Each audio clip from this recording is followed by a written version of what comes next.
Welcome back. This is our final chapter in employment law. This is going to be one of our human resource topics and courses, and we're going to discuss another dedicated chapter, which is disability discrimination. All right, we're going to look into the ADA and a few other laws that affect laws and acts that affect disability discrimination in the workplace.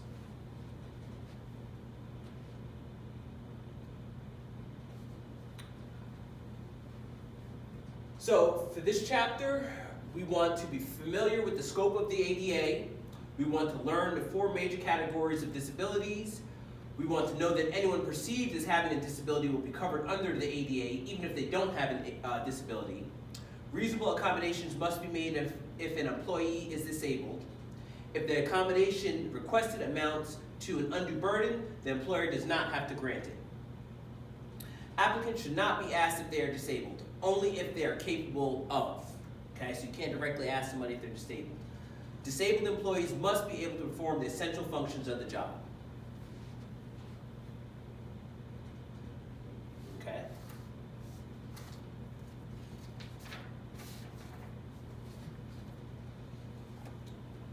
Okay. The ADA requires employers having 15 or more employees to refrain from discriminating against any individual who has an impairment that limits a major life activity. So there's specific requirements. Most employers will probably meet them, but I want to highlight that you have to have 15 or more employees. Okay?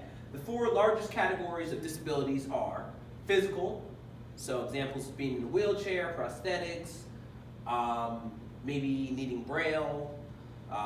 You get the idea.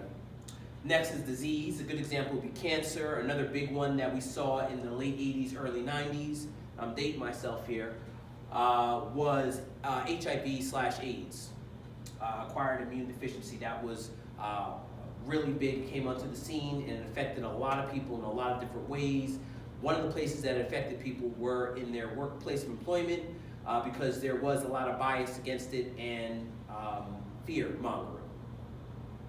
Okay, next we'll move on to sensory. That'd be sight, speech, or hearing. So previously I said visual impairment under physical, but actually I was incorrect, and it'd be more specific, accurate category would be under sensory. Okay. Lastly is mental, which is emotional or chemical dependency. That's another big one. Most employers have some type of program in place to help if you have a drug or chemical dependency. Okay. All right, let's talk about the ADA a little bit. So the forerunner to the ADA was the Rehabilitation Act of 1973.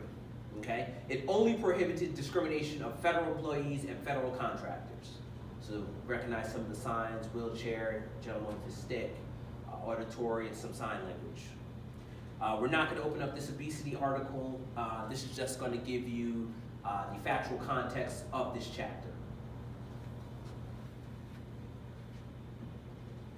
Okay. Next, we're going to do reasonable accommodations. Employers must make reasonable accommodations to enable disabled workers. This includes worksite accessibility, modifying equipment, and changing work schedules. Okay. The disabled person must be qualified to do the job and be able to perform essential job functions with/without reasonable accommodation.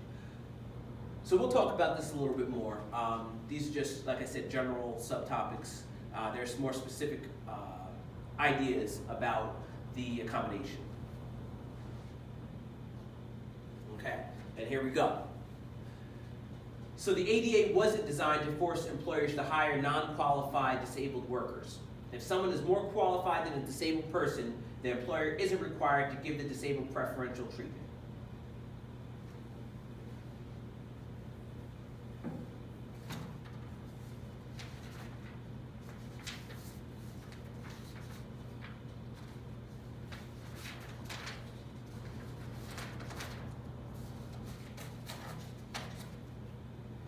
So we talked about harassment a lot. Obviously, this is people working together. It's always going to be an issue. People fight. So we say that employers should develop a policy to guard against disability harassment. It is the employer's responsibility and job, as we saw in the previous chapter, to protect their employees. This is no different. They've got to guard against disability harassment.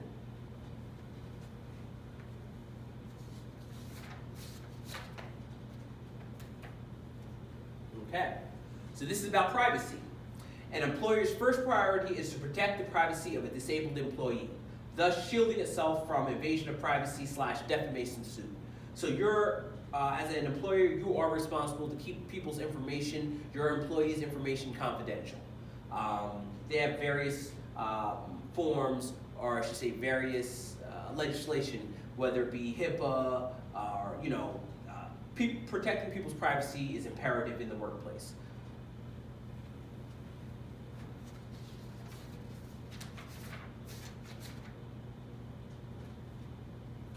Okay, and lastly, company policy and future disabled workers. If an employee has a disability, the employer must accommodate the person until they can no longer perform the job at which they can be placed on actual disability. Disabled individuals represent the largest pool of potential workers. All right, this is kind of a quick chapter. A lot of information is crammed into it. Again, this is information, not legal advice, but if you have any questions or comments or want to have any further dialogue about what we discussed and covered in this chapter, please reach out. Again, thanks for viewing my channel, and subscribe. It's very important. I want to connect with other HR scholars, personnel, and even employers. I want to learn.